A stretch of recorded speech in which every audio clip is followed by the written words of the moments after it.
इतिहास में कही गई बातें याद आईं। खनचाया वन प्राचीन काल में एक तांत्रिक तपोभूमि था, जहां तांत्रिक अपने मन को खंडों में बांटकर शक्ति प्राप्त करते थे। लेकिन कभी कभी उनके मन के टुकड़े वापस नहीं लौटते थे और वे परछाई बन जाते थे। अद्रा के कानों में किसी की धीमी सी रोने की आवाज आई। ये एक लड़के की आवाज थी, बिल्कुल आरव की। वह फौरन उस आवाज की तरफ भागी। टॉर्च की रोशनी आगे पीछे पड़ी। एक संकरी पगडंडी में उसे किसी का काला साया हिलता दिखा, एक छोटे कद का साया। आरव! अदरा ने चीख कर कहा। छोटा साया रुक गया। धीरे धीरे, बहुत धीरे। उसने अपना सिर घुमाया। अदरा की सांस जम गई। वह चेहरा आरव का था, लेकिन नहीं था। चेहरा मानवीय था, पर आंखें खाली, पुतलियाओं नहीं, सिर्फ दो काले गड्ढे, होंठ फटे हुए, मानो सदियों से न बोला। वाह भैया! अदरा की आवाज कांपी। वह कुछ कदम उसकी ओर बढ़ा, लेकिन उसके कदम इंसानों जैसे नहीं थे। उसके शरीर की हड्डियां जगह जगह से अजीब तरीके से मुड़ रही थीं, जैसे वह चलना भूल चुका हो। अदरा, उसने कहा।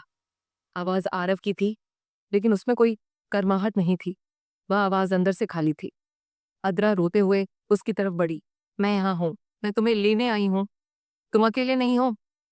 पर तभी जंगल में एक और आवाज उठी, कहीं पीछे से। अदरा, भागो, वो आरव नहीं है। अदरा ठिठक गई। उसने तुरंत पीछे देखा। पेड़ों के बीच से एक घायल, दुबला, टूटा हुआ इंसान भागता हुआ आया। उसकी दाढ़ी बड़ी हुई थी, शरीर पर चोटें थीं और आंखों में जीवित रहने की जलती हुई आग। वह सच्चा आरव था।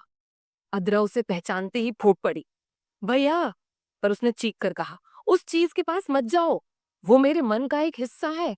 खनछाया वन ने उसे बना दिया है। वो तुम्हें देखकर वापस अंदर ले जाएगा। अदरा स्तब्ध। उसकी टांगे सुन, वह चीज जिसे वह आरव समझकर गले लगाने जा रही थी, धीरे धीरे उसके पीछे खड़ी हो रही थी। उसकी सांसें गहरी थीं, ठंडी, मृत जैसी। और फिर वह अचानक एक अजीब सी हंसी हंसने लगा। हंसी नहीं, एक टूटे हुए गले से निकली दरारों वाली आवाज। आरव ने चिल्लाया, अद्रा, भागो! अद्रा मुड़ते ही दौड़ पड़ी। उसके पीछे दोनों की आवाजें गूंज रही थीं। सच्चे आरव की चीख और नकली आरव की भयानक, खाली, टूटी हुई हंसी। जंगल अचानक जिंदा हो उठा। पेड़ हिलने लगे, जड़ें जमीन से बाहर निकलकर उसके पैरों में फंसने लगीं। पत्ते हवा में घूमकर किसी अजीब मंत्र की तरह आवाजें निकालने लगे। खंड, छाया, खंडों पे छाया। अदरा भागती गई। टॉर्च उसके हाथ से छूट गई। अंधेरा और गहरा हो गया। कुछ दूरी पर उसे एक पुराना टूटा हुआ चबूतरे जैसा स्थान दिखा। वह वहां छिप गई। सांस तेज चल रही थी, दिल बाहर निकलने को तैयार। बाहर उस नकली आरव के कदमों की आवाज आ रही थी, धीमी, लंबी, असामान्य। तुम जाओगे नहीं, वह कह रहा था। जंगल तुम्हें रखेगा। अदरा डर के मारे चुप। उसकी आंखों से आंसू बह रहे थे। तभी एक हाथ पीछे से उसके कंधे पर पड़ा। वह चीखने वाली थी कि एक आवाज आई, शांत रहो, मैं हूं। वह सच्चा आरव था, घायल, थका हुआ, पर जीवित। अदरा फूट पड़ी। वह भैया, ये जंगल क्या है? वो चीज क्या है? आरव ने थकी आंखों से उसकी ओर देखा और वह सच्चाई बोली जो उसके दिल को पत्थर की तरह भारी कर गई। खनछाया वन मनुष्य को नहीं पकड़ता अदरा, वह उसके मन के टुकड़ों को पकड़ता है। मेरे डर, मेरा दर्द, मेरी कमजोरी। जंगल ने उन्हें अलग करके एक नया मैं बना दिया है। वह मैं नहीं हूं, वह मेरी परछाई है। अदरा कांप गई। अगर हम उसे नहीं रोकेंगे, आरव ने कहा, तो जंगल तुम्हारा भी टुकड़ा बना देगा। बाहर से उस नकली आरव की आवाज फिर गूंजी, अदरा, आरव, तुम छिप नहीं सकते। जंगल अंधेरे में और गहरा हो गया। हवा ठंडी, जड़ें खिसकती हुई, और कहानी यहीं नहीं रुकती।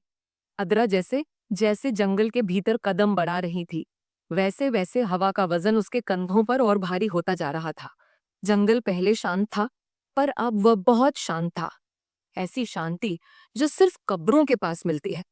पेड़ों की शाखाएं आपस में उलझकर ऐसी आकृति बना रही थीं, जैसे किसी ने काले हाथ फैलाकर आसमान को पकड़ रखा हो। जमीन पर पत्तों की चरमराहट नहीं हो रही थी, कुछ भी नहीं। जैसे अदरा जमीन पर नहीं, बल्कि किसी अदृश्य सतह पर चल रही हो। उसने अपनी सांस रोकी और पहली बार महसूस किया, कोई उसे देख रहा है, बहुत पास से, मानो किसी की आंखें उसकी गर्दन के पीछे सिहरन बनकर लेट गई हों। अदरा ने मुड़कर देखा, कुछ नहीं, सिर्फ काले तने और उन पर चढ़ी हुई मोटी गुफानुमा छाया है। पर फिर पीछे कहीं पत्तों का एक टुकड़ा टूटा।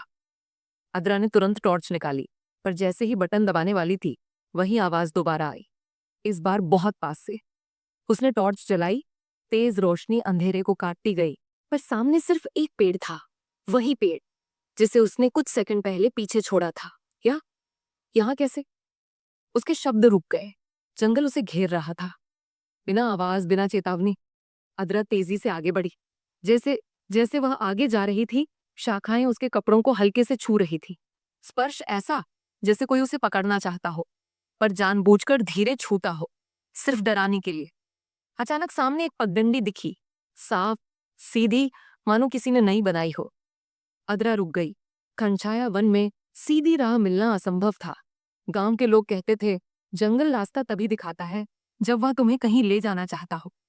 अदरा के कानों में वही बात गूंजी, और तभी हवा में एक धीमी सरसराहट उठी, मानो कोई नाम पुकार रहा हो। अदरा। उसने आंखें फैलाईं। किसी को उसका नाम नहीं पता होना चाहिए था। फिर वह आवाज दोबारा आई, और इस बार बहुत साफ। आओ, इधर। अदरा के पैरों में एक पल को डर जम गया। उसका दिमाग चीखा, मत जाओ। लेकिन मन को आवाज पहचान में आई। ये वही आवाज थी, आरव की, उसका भाई। उसने तुरंत आवाज की दिशा में कदम बढ़ाया, पर जैसे ही कदम रखा, आसमान अचानक फट गया। पेड़ों के बीच से एक काला झोंका उठा, इतना तेज कि अदरा जमीन पर गिरने से बच गई। उसके बाल हवा में उड़ गए, पत्ते घूमकर एक चक्रवात की तरह उसके चारों ओर नाचने लगे। और फिर एक परछाई उसकी आंखों के सामने से भागी। मानव नहीं, जानवर नहीं, कुछ और। परछाई तेजी से पेड़ के पीछे गई। अदरा ने धड़कते दिल के साथ टॉर्च उस दिशा में फेंकी। किरण पेड़ को छूकर उसके पीछे दौड़ी। वहां कोई नहीं था, पर जमीन पर किसी के पैरों के निशान दिख रहे थे। निशान छोटे नहीं थे, मानव जैसे भी नहीं। वे ऐसे थे जैसे किसी लंबे टेढ़े पंजे वाले जीव ने छलांग लगाई हो। अदरा के दिल में घबराहट उभरी, पर वह रुकी नहीं। आरव की आवाज फिर आई, इस बार और पास से। दी दी। उसकी आंखें भर आईं। वह दौड़ पड़ी। पेड़ों के बीच से भागती हुई दबी फुसफुसाहटें उसके कानों में चुभने लगीं। गलत जा रही है, मत जा। वह आरव नहीं है। पर अदरा रुकने वाली नहीं थी। जैसे ही वह आगे बढ़ी, अचानक जंगल खुल गया। एक छोटा सा खुला मैदान, बीच में एक पुराना टूटा हुआ लकड़ी का घर। घर की दीवारें काई से ढकी थीं, छत तिरछी थी, और दरवाजा अपने आप धीरे धीरे हिल रहा था। अदरा ने हल्की सांस ली। आरव। दरवाजा और जोर से खुला।